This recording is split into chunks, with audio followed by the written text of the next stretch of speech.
ಅರಳುವ ಪ್ರತಿಭೆಗೆ ನಾ ಭರವಸೆಯಾಗುವೆ. 5ನೇ ತರಗತಿಯ ಮಕ್ಕಳಿಗೆ ಭಾಗ 1ರಲ್ಲಿ ಈಗಾಗಲೇ ಗಣಿತವನ್ನು ಸಂಪೂರ್ಣ ಚಟುವಟಿಕೆಗಳನ್ನು ಮುಗಿಸಿ ಆಗಿದೆ. ಆ ಕಲಿಕಾಂಶವನ್ನು ಕಲಿಯುವಲ್ಲಿ ಮಕ್ಕಳು ಕೂಡ ತುಂಬ ಯಶಸ್ಸನ್ನು ಗಳಿಸಿದ್ದಾರೆ. ಈಗ ಅಂಕಿಅಂಶಗಳಿಗೆ ಸಂಬಂಧಪಟ್ಟ ಹಾಗೆ ಒಂದು ಕೃತಿ ಸಂಪುಟವನ್ನು ನಿಮ್ಮ ಮುಂದೆ ಪ್ರದರ್ಶಿಸುವ ಪ್ರಯತ್ನವನ್ನು ಮಾಡ್ತಾ ಇದ್ದೇವೆ. ಮಕ್ಕಳು ಎಷ್ಟು ಚೆನ್ನಾಗಿ ಆ ಕೃತಿ ಸಂಪುಟದಲ್ಲಿ ಅಂಕಿಅಂಶಗಳನ್ನು ಪ್ರದರ್ಶಿಸಿದ್ದಾರೆ ಅಂದರೆ ಅತ್ಯುತ್ತಮವಾದಂತಹ ಪ್ರದರ್ಶನ ಹೊರಹೊಮ್ಮಿದೆ. ಇದರೊಳಗಡೆ ಅವರು ದಿನಗಳು ಮತ್ತು ಹೂ ಮಾರಿದ ಹಣದ ಸಂಪಾದನೆಯ ಬಗ್ಗೆ ಅಂಕಿಅಂಶವನ್ನು ಹಾಕಿದ್ದಾರೆ. ಮತ್ತೆ ಒಂದು ವಾರದಲ್ಲಿ ನೆಟ್ಟ ಸಸಿಗಳ ಬಗ್ಗೆ ಅಂಕಿಅಂಶಗಳನ್ನು ಹಾಕಿದ್ದಾರೆ. ಅತ್ಯುತ್ತಮವಾಗಿ ಮಕ್ಕಳು ಪ್ರದರ್ಶನವನ್ನು ಮಾಡಿದ್ದಾರೆ. ಹಾಗೇನೆ ಸೈನ್ಸ್ಗೆ ಸಂಬಂಧಪಟ್ಟ ಹಾಗೆ ಸಸ್ಯ ಮತ್ತು ಸಸ್ಯದ ಸಂಪತ್ತು ಅನ್ನುವಂಥ ಹೆಸರನ್ನು ಮಕ್ಕಳೇ ಕೂಡ ಕೊಟ್ಟಿದ್ದಾವೆ. ಇದರಲ್ಲೂ ಕೂಡ ಅತ್ಯುತ್ತಮವಾದಂತಹ ಚಿತ್ರಣಗಳನ್ನು ಹೊರಹೊಮ್ಮಿಸುವ ಪ್ರಯತ್ನವನ್ನು ಮಾಡಿದ್ದೇವೆ.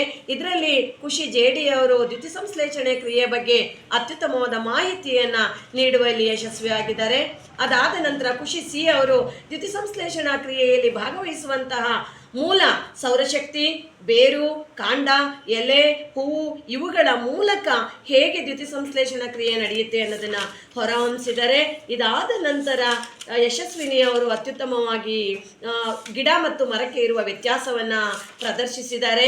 ವರುಣ್ ಅವರು ಪ್ರದರ್ಶಿಸಿದ್ದಾರೆ, ಮೋಹಿತ್ ಅವರು ಪ್ರದರ್ಶಿಸಿದ್ದಾರೆ, ಚಿರಂಜೀವಿ ಅವರು ಪ್ರದರ್ಶಿಸಿದ್ದಾರೆ, ರಕ್ಷಾ ಅವರು ಕೂಡ ಅತ್ಯುತ್ತಮವಾಗಿ ಪ್ರದರ್ಶಿಸಿದ್ದಾರೆ, ಲಿಖಿತ್, ಮಾನಸ ಅವರು ಕೂಡ ಮರ ಮತ್ತು ಗಿಡಕ್ಕೆ ಇರುವ ವ್ಯತ್ಯಾಸವನ್ನು ಅತ್ಯುತ್ತಮವಾಗಿ ಪ್ರದರ್ಶಿಸುವ ಪ್ರಯತ್ನವನ್ನು ಮಾಡಿದ್ದಾರೆ.